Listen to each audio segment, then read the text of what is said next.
I own a small catering business and I have a contract with a city agency doing meals for emergency shelters. And right now, I am trying to figure out the process on how to get a similar contract with a different department or agency. And I happen to stumble upon the Department of Education for Colorado. They offer vendors or opportunities for people to become vendors, or catering companies to become vendors, and there's a whole process. And right now, I've already figured everything out and I kind of already know what I need to submit, but it will be a fairly lengthy RFP, meaning I have to submit menu ideas, I have to submit pricing, I have to submit background information about my business, licenses and certifications. Along with that, they also require you to go through this training manual, which I am about to go through right now.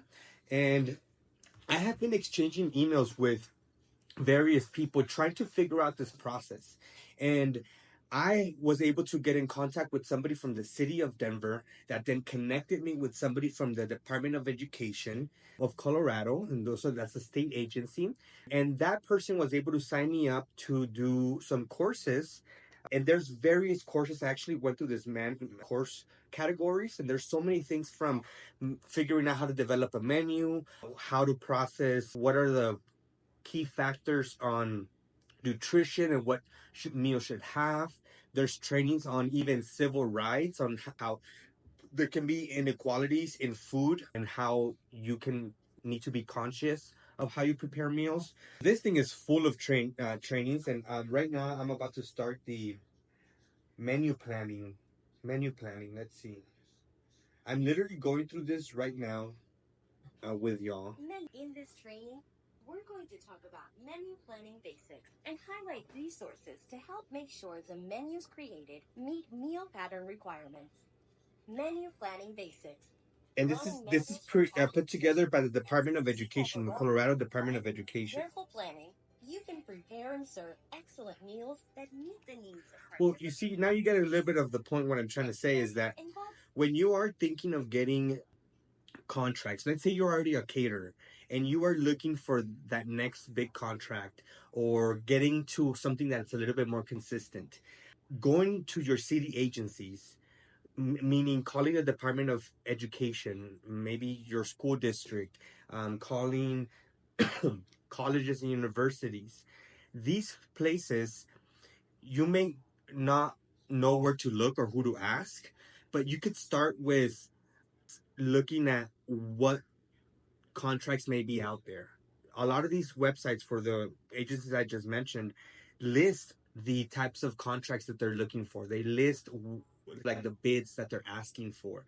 And so that's where I've been able to find my stuff. Another big one for everyone, and this was important, sign up for newsletters within those organizations, those departments, like the Department of Economic Development in your city. Sign up for emails from them and read them every time they send one out, because the Office of Economic Development might list there that the Department of Human Services is seeking caterers. And that's how I was able to find the contract that I currently have, because I was signed up to a newsletter.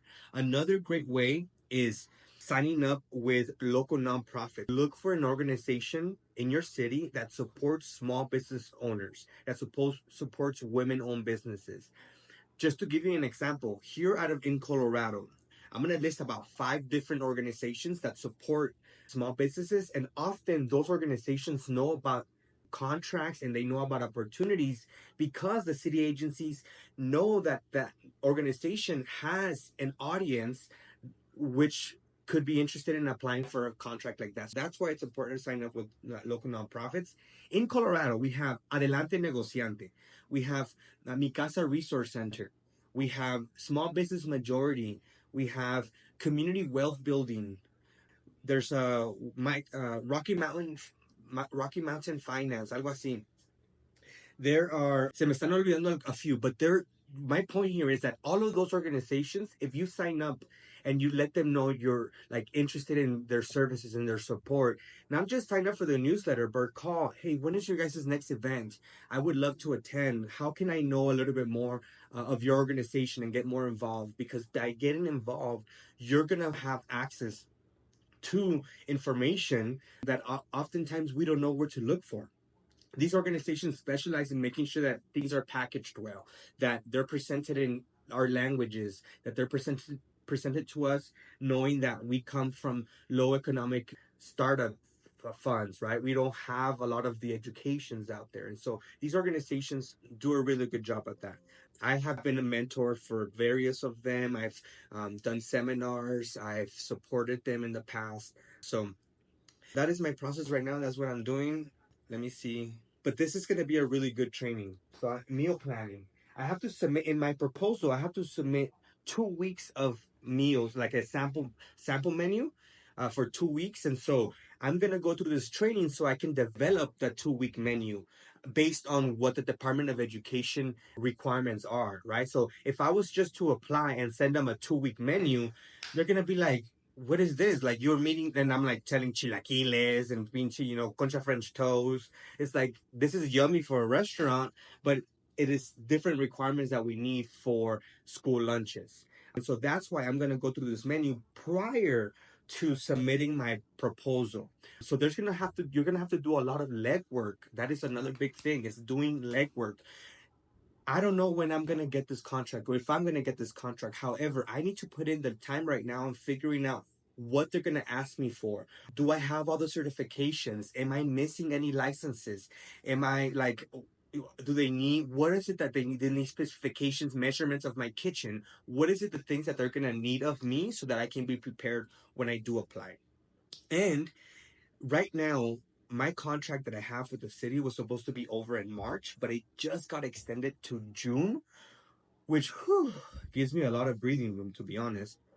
But I'm still like in like fire mode, that I'm like, I need to figure out my next contract because June is going to come right around the corner. And so I right now have to take all these courses. I have to submit these applications. I have to learn how to submit an RFP. I have to do a lot of work right now. And it might take me a month, maybe 2 months, maybe hopefully less than that. Definitely not more than 2 months. But it might take that long. And if you don't have any of your certifications and licenses and things that they're going to require, it might take you a little bit longer. Right now, I'm hitting the ground running, right? Because I have already an operation that that relates specifically to what the proposal I'm submitting for the Department of Education. So I'm going to use a lot of my resources that I have right now, the kitchen space that I'm leasing, my staff, doing meals for migrant shelters. All of that is experience that I'm able to utilize here, and I feel like makes me a lot more comfortable and confident that I can potentially get some contract with the Department of Education. But I have to again do a lot of research first, and right now is figuring out how to do a menu planning based on the specific requirements of the Colorado Department of Health. So that's my day for today. I'm going to be doing a lot of just computer work. I do have to go to the kitchen at 12:30. I'm meeting with my kitchen manager. We're going to purchase stuff that we need for the week or weeks, start from Sunday through Wednesday, for dinners. Lunch, breakfast we do every day, 7 days a week. But for dinners, and which is our biggest kind of like labor intensive work. That's why I feel like I work Sunday through Thursday, but even we're actually working every single day. But today I'm meeting with her to go to the restaurant store and maybe catch some lunch. That's one of the things I want to do this week. Next week as well, so I want to take my entire team to lunch to celebrate that we got extended. Our contract got extended to June, so which is great news for us. And that is my day.